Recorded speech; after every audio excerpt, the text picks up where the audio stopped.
নামের শুরুতে মোল্লা, শেষে মুত্তাকি, মানে একদম পরহেজগার মোল্লা। খালি মোল্লা না, নাম কি? আমির খান মুত্তাকি। মুত্তাকি মানে কি? পরহেজগার, মানে পরহেজগার মোল্লা। এটা সাধারণ মোল্লা না, একটু বড় ধরনের মোল্লা আর কি। সেই মোল্লাকে রিসিভ করার জন্য তোমাদের ভারতের মতো এত বিশাল রাষ্ট্র, যাকে কুর্নিশ করে 15 বছর পর্যন্ত এদেশের মানুষকে জিম্মি করে রাখা হয়েছে, আজ তারা তার সাথে হ্যান্ডশেক করার জন্য লাইন ধরে দাঁড়ায় থাকে। এখন তো তোমাদেরকে এই কথা সাহস করে বলতে হবে মুসলমান, যে আলহামদুলিল্লাহ তারা এটা সক্ষম হয়েছে। আরো নানা লম্বা বিবরণ, দীর্ঘ ইতিহাস, অনেক লম্বা ফিরিস্তি আছে, অত কথায় যাব না। শুধু একটা কথা বলতে চাই, একবিংশ শতাব্দীতে সারা দুনিয়াকে উপেক্ষা করে আল্লাহর কোরআনের শাসন ব্যবস্থার মাধ্যমে আজও পর্যন্ত সারা দুনিয়াকে টক্কর দেওয়া সম্ভব, এটা ইসলাম একমাত্র প্রমাণ করতে পারে। 2021 সালের আগস্ট মাসে তারা ক্ষমতায় আসলো। কত সালে? 2021 আগস্ট, সম্ভবত 15ই আগস্ট। এই ক্ষমতা নিল। আজকে 2025 সাল চলতেছে, মাত্র 4 বছর হয়েছে। 2021 সালে যখন তারা ক্ষমতায় আসে, তখন সেই দেশের মুদ্রা $1 ছিল 130 আফগানি মুদ্রা। আর আজ 4 বছরের মাথায় এখন সেই দেশের মুদ্রা হলো $1 65 আফগানি মুদ্রা। অর্থাৎ 4 বছরে তাদের দেশীয় মুদ্রার মূল্যমান ডবল হয়ে গেছে।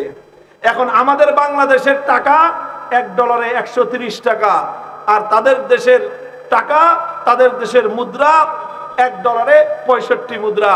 অর্থাৎ তাদের দেশের 1 টাকা আমাদের দেশের 2 টাকার সমান। এটা কিসের বরকত? এটা একমাত্র একটা জিনিসের বরকত, তারা একটা বিষয়ে কম্প্রোমাইজ নাই, একটা বিষয়ে আপোষ নাই। সেই বিষয় হলো আল্লাহর বিধানের ক্ষেত্রে কোনো আপোষ নাই, ইসলামের বিধান ব্যবস্থার ক্ষেত্রে কোনো আপোষ নাই, আল কোরআনের শাসন ব্যবস্থার ব্যাপারে কোনো আপোষ নাই। হে মুসলমান, আমি বাংলার প্রতিটি মুসলমানকে আত্মবিশ্বাসের সাথে বলতে পারি, ও মুসলমান, ওঠো, দাঁড়াও, আল কোরআনকে সমাজে বাস্তবায়ন করার শপথ করো। পৃথিবীর বড় বড় রাষ্ট্রগুলো তোমাদেরকে স্যালুট করতে বাধ্য হবে।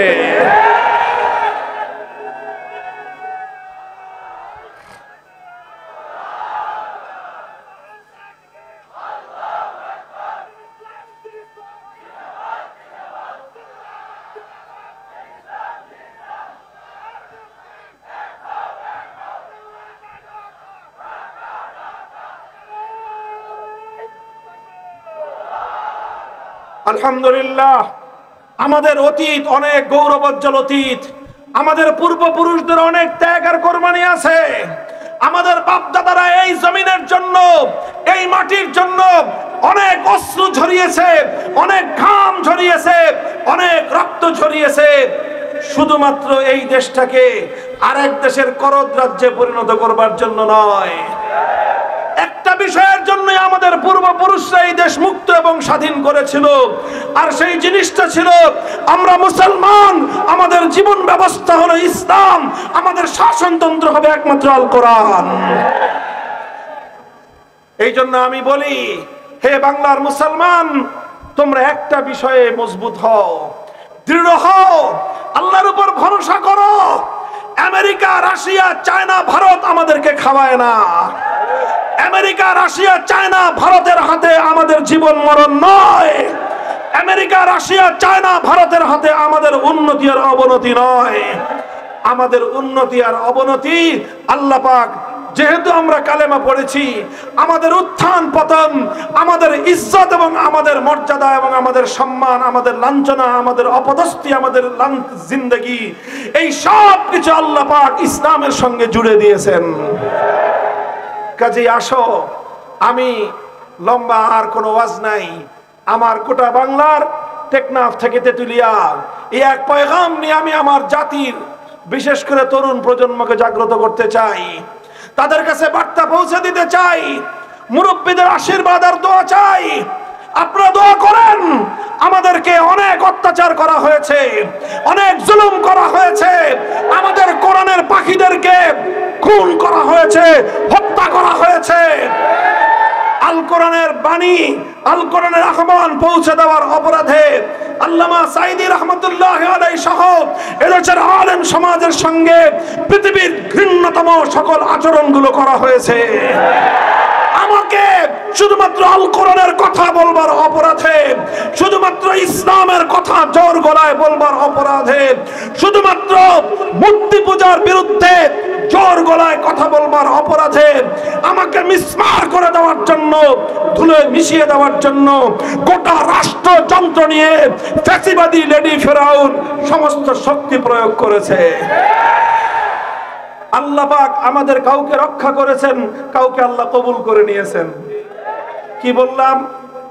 কাউকে আল্লাহ কবুল করে নিয়েছেন, কাউকে আল্লাহ রক্ষা করেছেন। আমরা উভয়টার উপর রাজি আর সন্তুষ্ট আছি। কথা বলেন ঠিক না বেঠিক? আল্লাহ যদি আমাকেও কবুল করে নেন সেটাই আমার জীবনের সফলতা। আল্লাহ যদি আমাদেরকে রক্ষা করেন অবশিষ্ট জীবন আল্লাহর জন্য উৎসর্গিত হবে। হে ঘোড়াঘাটের অধিবাসীরা, আমি আজ তোমাদের কাছ থেকে শপথ নিতে চাই, তোমার জীবন আমার জীবনের সামনের অংশটুকু আমরা শুধুমাত্র কোরবান করব আল্লাহর জমিনে আল্লাহর কোরআনের রাজ কায়েম করবার জন্য। আল্লাহু আকবার, আল্লাহু আকবার, বড় বড় জালো।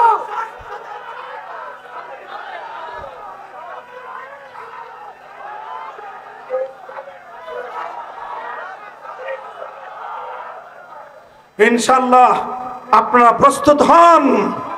দিকে দিকে ওই বাজিছে দামামা, নয়া জামানার নও বেলাল। ইনশাআল্লাহ ইসলামের বিজয়ের যাত্রা শুরু হয়ে গেছে। ইসলামের বিজয়ের যাত্রা শুরু হয়ে গেছে। ইনশাআল্লাহ চূড়ান্ত গন্তব্যে গিয়ে ইসলাম ক্ষান্ত হবে। আমাদের পূর্বপুরুষরা শত শত বছর ধরে নারকেলবাড়িয়ার সেই শহীদ তিতুমীর রহমতুল্লাহ আলাইহি, হাজী শরীয়তুল্লাহ ফকির মজনু সাহরা শত শত বছর ধরে রক্ত দিয়ে, খুন দিয়ে, অশ্রু দিয়ে, ঘাম দিয়ে দেশের মাটিকে সিক্ত করেছেন ব্রাহ্মণ্যবাদ কায়েম করবার জন্য নয়। এই মাটিতে ইসলাম জিন্দা হবে, এখানে আল্লাহর কোরআনের রাজ কায়েম হবে, খেলাফতের শাসন ব্যবস্থা প্রতিষ্ঠিত হবে ইনশাআল্লাহ। প্রস্তুত আছেন তো ইনশাআল্লাহ? সেই জন্য জানমাল কোরবানি করতে হলে করবেন তো? নিজেদের সিদ্ধান্ত গ্রহণ করেন। আমরা যদি আল্লাহর দ্বীনের জন্য নিজেদেরকে উৎসর্গ করার শপথ নিতে পারি, ইসলামকে এই জমিনে বিজয়ী আদর্শ হিসেবে কায়েম করে দিবেন কে? আল্লাহ পাক রব্বুল আলামিন কবুল করেন। আমি আপনাদের কাছে দোয়া চাই, এই পয়গাম আর কথা এটা যেন শুধুমাত্র আমার মুখের কথা না হয়, আমার দিলের কথা। আমি আপনার কাছে এই আমানতের দায়িত্ব পৌঁছে দিয়ে গেলাম। আপনারা আপনাদের ঘরে ঘরে, পাড়ায় পাড়ায়, মহল্লায় মহল্লায় আগামী দিনে ইসলামী সমাজ কায়েমের জন্য, ইসলামী সমাজ বিপ্লবের জন্য নিজেদেরকে বিপ্লবী হিসেবে প্রস্তুত করুন। নিজেরা নিজেদেরকে প্রস্তুত করেন। প্রতিটি মানুষের সমস্যার সমাধান করার জন্য নিজেদেরকে ব্যক্ত করেন। জাতি, ধর্ম, বর্ণ নির্বিশেষে প্রতিটি মানুষের সকল ধরনের মানবিক সেবা দিয়ে আল্লাহর দ্বীনকে বিজয়ী করেই ইনশাআল্লাহ আমাদের যাত্রা ক্ষান্ত হবে। নাসরুম মিনাল্লাহি ওয়া ফাতহুন করিব ওয়া আখিরু দাওয়ানা আলহামদুলিল্লাহি রাব্বিল আলামিন। আসসালামু আলাইকুম ওয়া রাহমাতুল্লাহ।